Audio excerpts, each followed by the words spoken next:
All right, let's go to the comment section for some questions that I can answer today. Just figured that'd be a good thing. There wasn't a lot that happened yesterday in the news, so let's do that. Okay, so first question is from Louiso33. They asked, do you think the Republicans lost their chance to pass immigration reform? I think the first few weeks were prime, but now Trump's popularity is fading.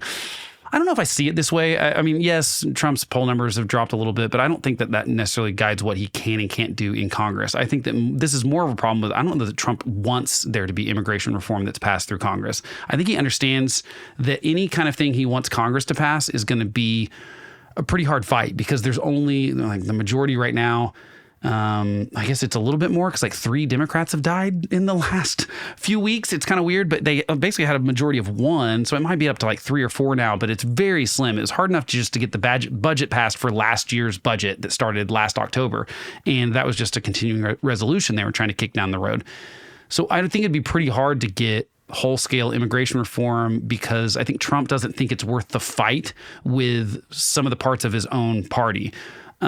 The thing is, I think that I think people want it. You look back at the November polls going into the election, and basically people cared about the prices and the economy, and they cared about the border and immigration. Those were the big issues. And the Democrats got hammered probably equally because of both, because I think we could all see with our eyes that the border was an absolute mess and that it wasn't under Trump. And the only thing that had changed was Biden had changed a bunch of executive orders and had a little bit more of an open attitude. And the rhetoric wasn't like, hey, don't come here. It was a little more, come on in. The water's fine. And Trump's rhetoric is certainly not like that. And so we've seen the border crossings drop like crazy. It's something like in January, I think the numbers were 90% down from the previous January. Those had already dipped because Biden had already started kind of doing some stuff last June. So the point is, Biden knew this was a problem. Kamala Harris knew this was a problem. The Democrats knew this was a problem. And that's why Biden was willing to sign an immigration reform bill that was passed via the House and the Senate. And Democrats were on board for the most part, too. And that's where you had this James Lankford, Kristen Sinema, and I can't remember the other person that helped write that bill, but Trump tanked that bill. So that bill would have probably been passed and signed by Joe Biden, but Trump didn't want the solution to the problem to happen under someone else's watch because he wanted it as a campaign issue. I think that's anti-American, frankly, but whatever, it's politics. I'm not sure Trump actually wants to be able to sign things and fix things and take credit for them because that's easy. The thing is, all of that is undoable by the next Democratic president if they choose to do so. And so I think that Republicans should in Congress try to convince Trump that, hey, we should really pass like immigration reform, like whole scale. My concern is that because the border is tighter than it was, it's kind of out of sight, out of mind for a lot of American voters, and they're not demanding we do something like they were a year ago. And so my concern would be that you wouldn't be able to get the Democrats that you would need because remember, you've got 53 seats in the Senate and you have to get 60 votes to get there. So you're going to have to get 7 or 8 Democrats at least to be able to pass any kind of like real law, immigration reform or anything else. So I'm not sure Democrats are in the same position that they were. So it's not so much about Republicans. I think Republicans are probably would still like to pass a border bill and still like to pass some immigration reform. I just don't think Trump's necessarily interested. And I don't think Democrats have the pressure on them that they did going into election last year. I think now that they don't have to be reelected, right this moment, I wouldn't count on anything happening. That might change going into the 2026 midterms, though. If Democrats feel pressure to do something about immigration, they may force the issue. But it would be really weird if Democrats became the let's tighten up immigration party. But stranger things have happened to the two parties over the last while, and Democrats are kind of floundering right now for an identity, and they're going to need something. And you can even look at the way that Latino voters, which I hate that we group people together by a language they speak. It's so stupid to pretend that like Cubans in Florida are the same as Mexicans in Arizona are the same as, it's so stupid that we lump them all in together. But they even voted for Trump in higher numbers. And they were even like, yeah, we need a secure border. And yeah, so I think Democrats had wrong they had a lot of misconceptions about how minorities feel about the border and immigration. I think they just thought, well, you're from there, and so you must not want border protection. And it's not turned out to be true when people actually go vote. And so I don't think it's out of the woods. I just don't think Trump has any interest in actually passing laws. He rarely mentions it. He rarely talks about Congress. He rarely talks about laws. He just talks about executive orders and what he can do with his power. So, but I do think we need one. I think that he should Republicans should convince him to take the win that's permanent, and a Democrat can't just undo with a signature in the next administration. So on to the next one. This is from Brian Reese, 6384. They say, unrelated to the above, I'd love to hear how you feel about the government's role on antitrust/monopoly regulation. That Trump seems completely disinterested in stopping big businesses from preventing smaller, newer businesses from competing on a level playing field is one of my biggest concerns with his administration. It's an interesting way that Brian puts this, in that he thinks that it's the government's job to make sure that big businesses aren't preventing small businesses from competing with them.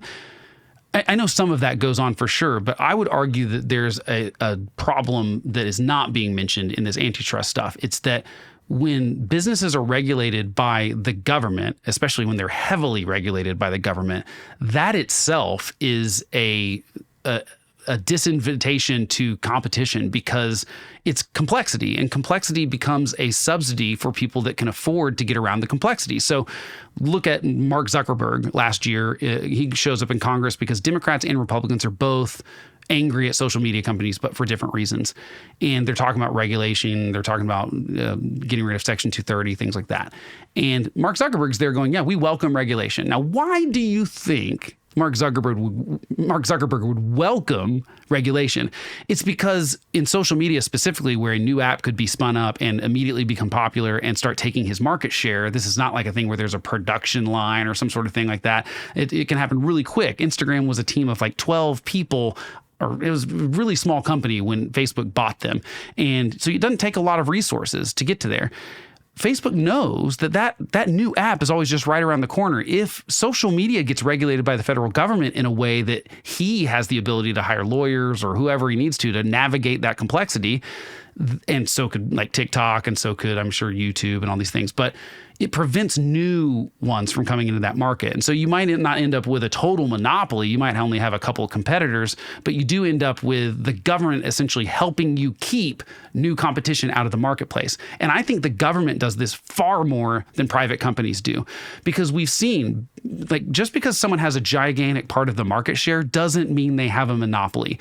We could look back at the last 150 years, and you could take the top 5 companies 20 years ago, and they're not the top 5 companies in America now. And especially as technology changes rapidly, we're seeing people like, for example, in the 90s, Microsoft had to, because they were getting antitrust suits from the FTC, they bought part of Apple to make sure that they continued to have a competition in the marketplace so that they could not be a monopoly and have to get regulated like a monopoly and all these kind of things. Fast forward only like 10 years from that happening, and the iPhone comes out, and Apple is now dominating. I mean, Microsoft stock is still doing just fine or whatever, but Apple is now one of the richest companies in the world. And so these things change pretty quickly. Look, Sears and Roebuck dominated retail sales for, the first part of the 20th century. And, now is there a Sears? Are they even open anymore? My point is, this does change sometimes, and it doesn't have to be like, just because someone has a giant part of the market share doesn't mean they're a monopoly. And I think that I think Lena Khan, Biden's FTC chair, went after a lot of companies for reasons that I do not think were antitrust. I do not think that they were monopolistic. I think that they just had a large part of the market share. People liked what they were selling. But anytime regulation gets involved, I don't like it. So I am for deregulation. Now, I'm not for deregulation when there are some things that need to be regulated. I'm not saying across the board every regulation is bad, but there are a lot of them that are. We can look at Operation Warp Speed during Trump's first administration. The way they got that vaccine for COVID up so fast is by not necessarily deregulating, but fast tracking the normal FDA process for that. They still were doing the trials, but normally what you have to do is like one trial, and then you got to wait a certain amount of time and do another trial, and you keep stacking these little trials. Well, they just said, okay, you can do a trial with thousands of people all at once, and you can do all of them simultaneously instead. Is that a problem? No, it's just a stupid regulation that made it harder for other companies. Because, for example, every regulation, this is why we don't have a housing market that can build houses, is because places like California and really a lot of cities and a lot of states have a lot of regulations. They have zoning regulations, they have building regulations, they have certain codes, they have inspections. And in California, for example, if you want to build a house or a building, the permit process of that alone takes forever. That means you have to be able to hire people and pay them for a really long period of of time before you ever break ground on anything. Do you think that benefits big companies or small new startups? It doesn't benefit small new startups. They cannot exist in that kind of regulatory environment. So we're over-regulated in this country. That's at a state level. Sometimes that's at a city level. It's certainly at the federal level. There are too many regulations. And I am for Donald Trump's ability or want to deregulate some of this stuff. He did some good stuff in his first term. Now, you can go too far with that. You can deregulate to the point where there is a safety issue in some situations. Like, I do think the FDA should exist, but I do think some of the FDA stuff it takes far too long. I mean, that's part of the problem with pharmaceuticals. That's part of the problem with a lot of things that are FDA approved. It is very long. It's a very long process to get something FDA approved. It's arduous. You have to have a lot of money to be able to get in that marketplace. We might have some better solutions for things like pharmaceuticals if small pharmaceutical companies could deal with those regulations better. So I think we actually need less of this kind of stuff. I'm not as worried about the antitrust stuff as some people are, especially on the left. And maybe that's not a satisfactory answer, but I just think it's worth thinking about. Housing is the best example. Just think about housing and why do we not have housing? Go read any article on explaining why we have not enough houses in this country, and they'll all talk about zoning and regulations and things like that. Never is it, well, there's just a big company that's keeping a small company out of the market. It's the government that's keeping that small money out of small company out of the market. So, all right. Last one is from Mobile Chernobyl, which is a fantastic username. This isn't so much a question, but it's a comment that I wanted to comment on myself. I think all Republicans and Democrats agree Congress is worthless. I can't necessarily disagree with that. They have failed to pass many meaningful laws since the 1980s. Unfortunately, because of their worthlessness, presidents have had to rule through executive order and courts have to rule by interpretation. I have a problem with that last sentence, that presidents have to rule through executive order and courts have to rule by interpretation. I don't think that's true at all. I think the Constitution set up Congress to be what I consider the most powerful branch of government. The co-equal stuff, I don't find convincing because Article 1 gives Congress a lot more things it has power over. Congress is the only group that can fire people from the other two groups via impeachment. The Supreme Court, no courts can get rid of Congress people. The president can't get rid of Congress people, but Congress can get rid of the president and they can get rid of judges. So to me, they're more powerful. I think it's just pretty obvious that the framers wanted Congress to be the most powerful body. Congress has abdicated a lot of that power to the executive branch, which I think was foolish, but you're right. Congress is pretty worthless. They're not doing anything. And I think that's kind of how the presidents like it. I think Trump would prefer to sign executive orders rather than have Congress do stuff. You've seen this during every presidential thing. They go, well, it started kind of with Obama. He was the first one during the DACA stuff where he was like, well, Congress won't do anything, so I'm going to do something. And that's just not how the Constitution is set up. It's not. That's why I don't like the framing of this statement of that presidents have had to rule through executive order. No. There is no part of the Constitution that says, well, but if Congress chooses not to pass a law, then I guess the executive branch has to do something. No. That's not how it goes. If Congress chooses not to do something, that's it. There's no second layer of that. We are the next stop. Because remember, president can't fire Congress people. The judiciary cannot fire Congress people.